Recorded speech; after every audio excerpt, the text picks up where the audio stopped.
baiknya, maka insya Allah rezeki akan datang dengan sendirinya. Kan sederhana.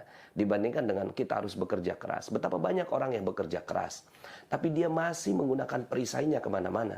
Ya, dia pegang perisainya, dia pegang dosanya, kemudian dia berusaha, dia bekerja, pergi pagi pulang sore, pergi pagi pulang malam. Bukannya malah mendapatkan sesuatu, malah dia akan mendapatkan hal yang tidak nyaman dalam kehidupannya. Ilmu magnet rezeki tujuannya bukan untuk memperberat. Sebaliknya, ilmu magnet rezeki bahkan untuk memperingan kita mencari rezeki. Ketika Anda sudah mau menerima logika ini bahwa perisai rezeki kita lah yang menghalangi dari keajaiban rezeki kita, maka bismillah, materi yang berikutnya akan bermanfaat untuk kita semua. Perkenankan saya menceritakan tentang awal mula saya bertemu dengan ilmu magnet rezeki ini. Suatu saat saya berjalan bersama dengan sahabat saya, ada 12 orang. Ada satu orang sahabat saya bertanya kepada seorang guru, "Kiai, kenapa sih hidup ini penuh krisis, ngantri BBM, banyak orang miskin dan seterusnya?" Saat itu saya masih berpikir logika. Ya iyalah mungkin karena orang tuanya nggak kasih pendidikan. Ya iyalah mungkin karena dia malas. Ya iyalah mungkin dia nggak memiliki ilmu bisnis dan seterusnya. Tapi ternyata pertanyaan sesederhana itu dijawab dengan serius oleh Kiai. Kiai bertanya balik, sebenarnya untuk apa diciptakan manusia? Saya menjawab untuk beribadah gitu ya. Tapi kemudian kata Kiai, salah. Untuk apa beribadah? Aduh, saya agak kaget ya.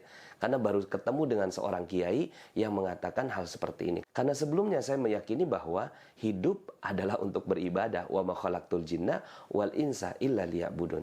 Tapi kata kiai, bukan untuk itu. Saya jawab lagi, untuk menjadi khalifah kiai. Salah kata kiai. Ya karena salah semua ya udah saya diem aja. Lalu kemudian kiai mengatakan, sebenarnya Allah menciptakan kita untuk dimuliakan dan dimanja. Allah menciptakan kita untuk berbahagia. Allah menciptakan kita untuk bersenang-senang. Allah nggak mau kita susah. Allah nggak mau kita berat. Allah nggak mau kita capek-capek mencari nafkah. Kata kiai seperti itu. Sebenarnya ketika diciptakan oleh Allah Subhanahu wa Ta'ala manusia, tujuannya satu, untuk dimuliakan dan dimanja. Ketika diciptakan Nabi Adam, lalu kemudian Allah Subhanahu wa Ta'ala memerintahkan kepada Nabi Adam, uskun anta wa zaujukal jannah. Duduk diam engkau ya Adam beserta istrimu di surga. Wa kula minha ragadan haitsu syi'tuma. Makan semua yang ada. Akhirnya begitulah kehidupan kita. Manusia awalnya untuk menikmati semua yang Allah Subhanahu wa Ta'ala ciptakan untuk kita. Tapi ada tapinya, wala taqraba hadhihi syajarah. Tapi jangan sentuh-sentuh ini pohon. Malah disentuh oleh Nabi Adam. Apa yang terjadi? Turun ke bumi, lalu kemudian dia harus berproses. Itu ada pohon, panjat, petik, kupas, masak, baru makan. Lebih susah hidupnya.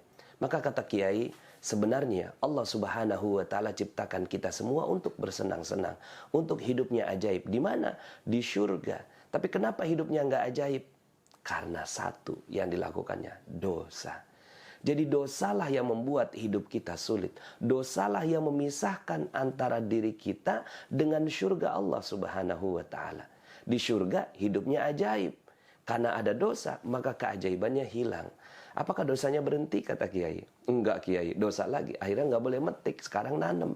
Ambil benih di tempat yang lain, ditanam, ditunggu. 5 tahun baru bisa dimakan. Lebih susah hidupnya?